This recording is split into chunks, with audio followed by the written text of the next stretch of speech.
இந்த தூய ஆவியானவர் வரும்போது நமக்கு உண்மையை வெளிப்படுத்துவார் அப்படின்னு சொல்லிட்டு யோவான் 16:13 ஆண்டவர் ஐயா இயேசு கிறிஸ்து சொல்றாருங்க. அப்படின்னா என்னங்க, ரொம்ப எளிமையா நீங்க புரியுற மாதிரி நான் சொல்றேன் பாருங்களேன். இந்த பொல்லாத அழகர் இருக்கானே, அவன் பொய்யுங்க, பொய்க்கு தந்தையா இருக்கிறான்னு சொல்லி வசனம் சொல்லுதுங்க.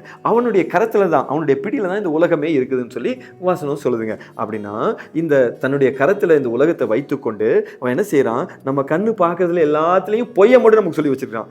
ஒரு சின்ன ஒரு எடுத்துக்காட்டுக்கு சொல்றேன் பாருங்களேன். நம்ம மனசுக்கு ஒரு விஷயத்தை இப்படி புரிய வச்சிருக்கான். வாழ்க்கைன்னா என்ன, நம்ம பிறந்த பிறகு ஒரு வயசு வந்ததுக்கப்புறம் ஸ்கூலுக்கு போய் சேரணும், நல்லா படிக்கணும், அப்புறம் வந்து காலேஜுக்கு போகணும், அதுக்கப்புறம் அடுத்த காலேஜுக்கு போகணும், அதுக்கப்புறம் நல்ல வேலைக்கு போகணும், அதுக்கப்புறம் திருமணம் பண்ணணும், குழந்தையை பெற்றுக்கணும், அந்த குழந்தையை படிக்க வைக்கணும், அதுக்கப்புறம் அப்படின்னு சொல்லிட்டு இந்த உலகத்துக்குரிய காரியத்திலேயே நம்ம சுற்றி சுற்றி வந்துட்டு இருக்கணும் அப்படிங்கிறத சொல்லி கடவுளுடைய காரியம் முக்கியம் இல்லை, அவரே உன்னை ஆசீர்வதிப்பார் அப்படின்னு சொல்லி ஒரு சின்ன ஒரு பொய்யை சொல்லி வச்சிருக்கோம். நம்ம எப்படி இருக்கிறோம்னா மந்திரிச்சூட்ட கோழி மாதிரி எதையோ சுற்றிக்கிட்டே இருக்கிறோம்.